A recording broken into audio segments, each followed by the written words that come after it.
if I make a mistake, that means I'm learning from it. So I will try to make as much mistakes as I can.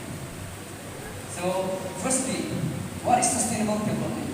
Sustainable development is the ability of the present generation to meet their needs without compromising the future generation to meet their needs. So I will be focusing on biotechnology and alternative source of energy because energy crisis has been a major source and there have been food crisis as we can see. So I will be focusing more on that.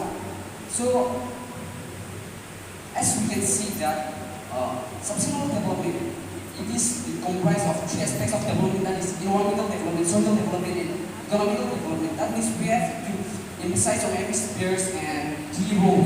Like we have to create a nicely environmental, maintained environment that can go forward with human development and next is social development. We have to create an unbiased and impartial society so that we can go cooperatively towards sustainable development.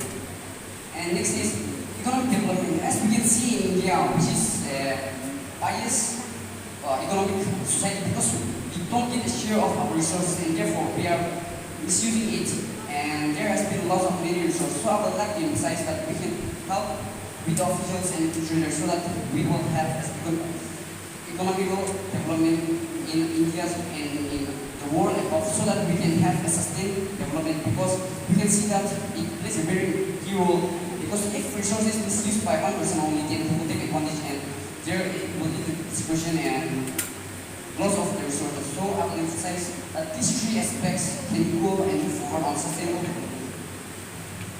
And next, our topic is biotechnology. Biotechnology means using the advancement and technology we have along with the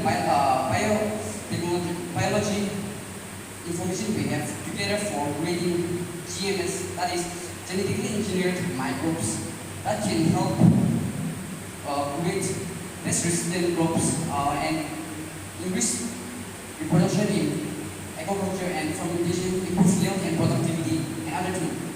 So the advantage and prospects of this is that it can help increase productivity and help in our food prices that India and the world is facing today, and we can move forward on this and create a disease-resistant crop. And next is the energy consumption by India. As we can see that India uses about 80% from non-renewable source of energy, that is conventional source of energy, which lead to energy and pollution and other things also. So we must emphasize more on hydroelectricity and renewables. That includes first is solar energy. Solar energy means harnessing the photovoltaic energy using photovoltaic technology to convert sunlight energy into electrical energy. But the challenges regarding this is that it cannot be emphasized in every place because it needs a sustainable, it needs a sustainable which receives sun for about 15 hours a day in a place.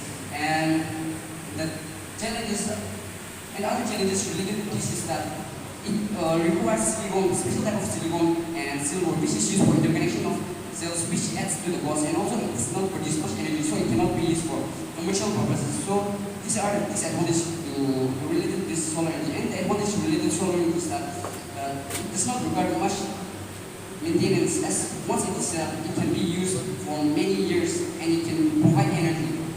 And next is wind energy. Wind energy, wind movement is caused due to the unequal heating on the Earth's surface, which cause movement. So advantage related to this is that this wind movement, wind energy, creates a lot of energy. About 1 megawatt of energy is created in 1 hour by a generator. But the challenges related to this is that though it produces a huge amount of energy, it requires a huge investment on maintenance and also other things. And also it requires 2 hectares of land for 1 windmill to be installed. So we can see that these are the challenges as requires huge investment. And next I'm going to talk about geothermal energy. Geothermal energy is caused when, due to geological changes, the molten rocks in the Earth's core move upwards and comes in contact with underground water and it leads to the formation of geysers.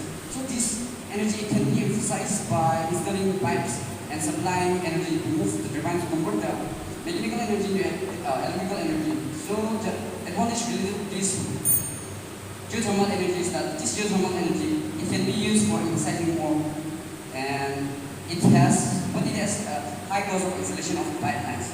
So I will be now talking on nuclear energy. Nuclear energy can be emphasized and produced by 2 processes called nuclear fission of radioactive substances like thorium with uranium and plutonium.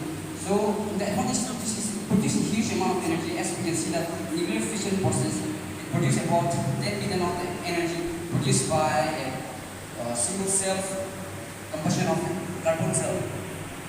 So I would like to say that we in India must emphasize more on this alternative source of energy if we want to have a sustainable